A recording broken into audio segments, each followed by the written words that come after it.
Today we have with us is the brand new Dell Gaming G5 5500. I know inside the name itself there are a lot of fives, but that's not the point.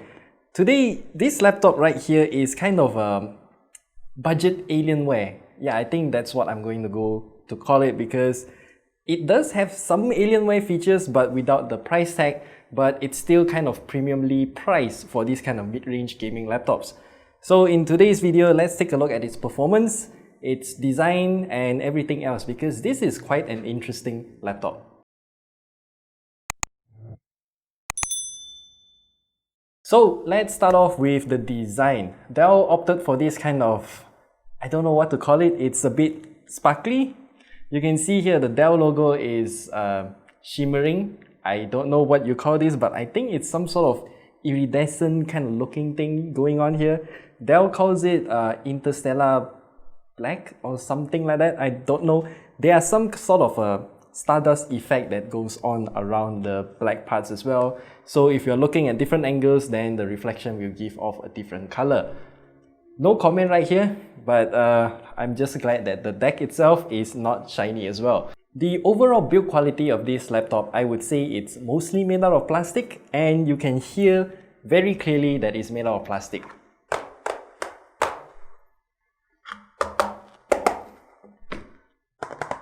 And the most notable thing here is the lid itself, because it bulges outwards, and when you press on the Dell logo, the whole thing just kind of sinks in quite a lot. So that's something to take note of. And speaking of the lid here, one more build quality thing that you need to take note of is the hinge. So Dell opted for this kind of center, just one point of contact hinge design. And since it's made out of mostly plastic, I'm not sure what's happening here, but for our unit, when we try to open and close, it will sometimes give off a very soft creaking sound, which is just kind of worrying to me, at least. I'm pretty sure it's not really a big deal, because there's still no signs of anything bad happening to this laptop, even though we have tried opening and closing a lot of times, but that's just something to take note of. And the screen, Dell opted for a 15.6-inch laptop right here. As you know, the name itself is already stated it's 15-inch. And this is a 144Hz refresh rate monitor. It does have kind of good colors, but the brightness is not really that good. But that's kind of expected for a laptop of this kind of price range. And the bezels are also relatively thin. You have a webcam up top, which is where it's supposed to be. And overall, I would say the display is just pretty average. There's nothing wrong about it, but there's also nothing worth highlighting. Okay, so now let's talk about the keyboard itself. So this laptop, it has a full-size keyboard with a number pad on the right side, and it's using this kind of edge-to-edge design. It's pretty near the edge, so yeah, I would call it edge-to-edge. And I have a few issues with this keyboard. Number one, this keyboard travel distance is very short. And secondly, the actuation force is also very soft. I do like a soft keyboard, but with this kind of short actuation force, it's just a bit weird. And one thing that I realized, the description that perfectly fits this keyboard is the lack of tactility. So when you press on it, it just bottoms out, and then that's it. There's no tactile feedback on whether you already pressed that switch or not. So it's kind of weird to me. I did need some time to get used to it, but other than that, my second issue with this keyboard is the keycap size.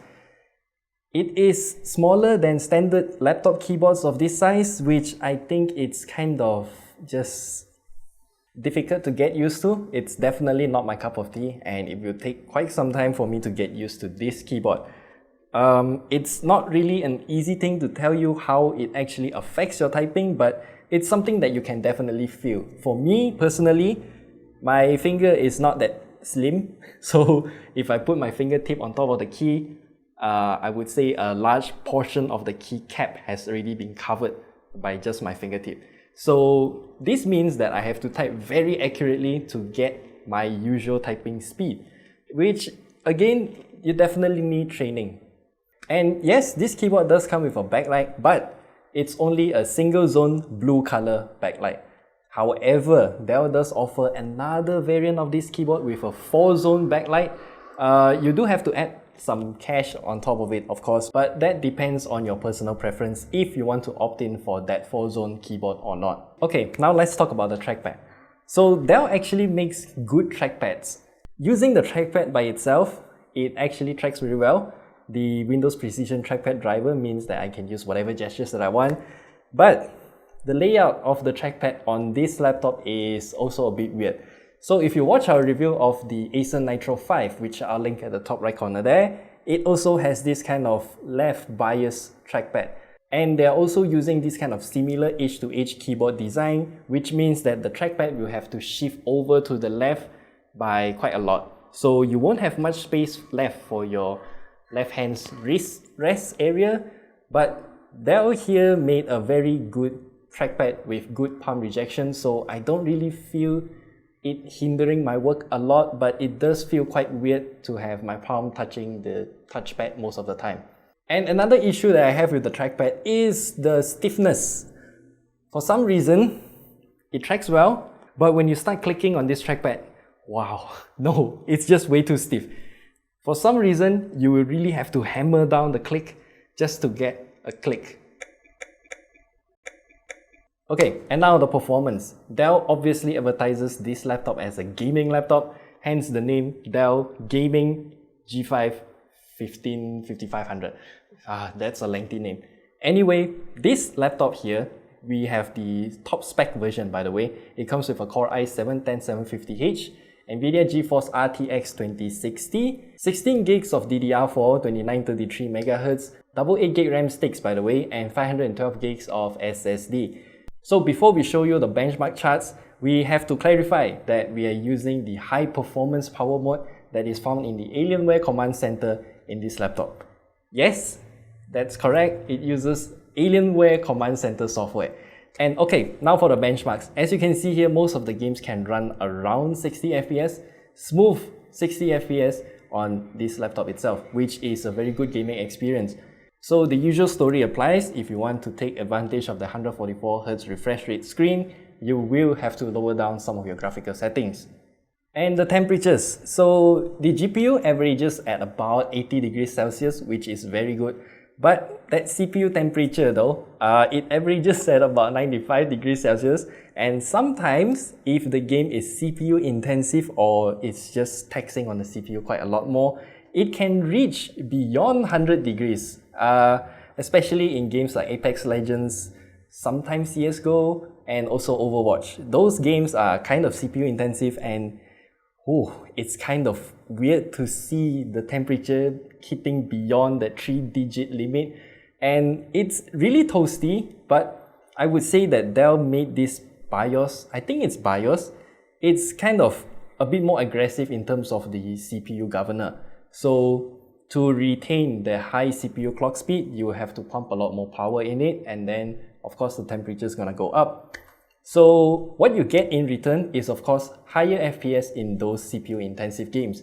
This is in comparison with other laptops like the Acer Nitro 5, which we have also reviewed not long ago. You can check it out at the top right corner there. So the next question is, how does this aggressive CPU governor affect the battery life?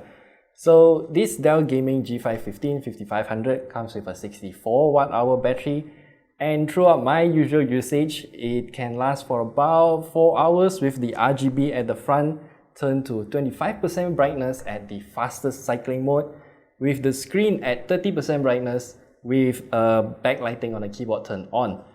So one thing that I need to show you is, before I forget, the RGB lighting. It's found here. So yeah, if you put it on the table, then you can see that it's just it's like a car's underglow kind of lighting situation going on.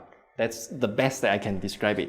And if you want to disable the RGB lighting, you can do so quickly on the keyboard itself by hitting function key and turning off the keyboard backlight. It turns off the front RGB panel as well. I would say it's a handy shortcut, so you can disable the RGB panel at the front and also your backlight keyboard to save on some battery. But if you want to disable only the front RGB panel, you will have to head back into the Alienware command center to do so, which is just not a really good software. It's kind of buggy, and overall customization of the RGB menu there, it's just not really intuitive. And as for the charging time, it is pretty standard. It takes about 2 hours to reach from 15 to 100%. And one thing that I want to highlight here is that Dell made the power brick. It's a pretty wide power brick, by the way. 240 watts, and it's quite slim but wide. So that's the trade-off that you get with this power brick. Some other companies with a 240 watt power brick is much wider than this, but a lot slimmer in this dimension. So I don't know, I think this is pretty easy for you to fit in your bag, right? And as for the ports on this laptop, I have mixed feelings about this. So on the right side here, you have double USB 2.0 Type A ports, combo audio jack, and also a card reader, full-size SD card reader. We'll get more about that later. And then on the left side here, we have a barrel jack for your power, a mini display port, full-size HDMI port, USB 3.1 port, 5 gigabits, and then an Ethernet port and also a Thunderbolt 3 port. Why do I have mixed feelings about these ports? Well, Thunderbolt 3 for one, I'm not sure why it's there. I feel like it's kind of misplaced. Anything above 1660 Ti, you will get the Thunderbolt 3. Anything below that, you'll get just the USB Type-C port. It doesn't support USB PD, so you cannot charge via that port. It's just very weird for me because the Thunderbolt 3 is a very high-speed port, but on the right side here, you get all the low-speed ports. And by low speed, I mean that it's inclusive of the SD card reader as well, because that is only a USB 2.0 card reader. Ugh. And before I forget, if you want to upgrade this laptop, you can. Everything is serviceable. And it's just something that you need to take note of is the RGB ribbon cable when you open up the laptop. So don't yank out the back cover once you remove it, because there's a cable there. You need to carefully take out the cable from the motherboard before taking out the back panel. So should you buy the Dell Gaming G5 5500? That is a pretty tough question to answer. Even though with Dell's fantastic after-sales support, I would say it is quite worth it to pay the extra premium for that support alone. But if you're comparing this with any other laptops in the market with similar specs like the Asus TUF Gaming A15, I'm not too sure if it's worth the extra premium on top of the price gap. So yeah, if you're still adamant to get this laptop, the Dell Gaming G5 5500, I would say wait for a discount. That's it. So if you have any questions about this laptop, do leave them down in the comment section below. We'll try to answer them whenever we can, and we'll see you in the next video.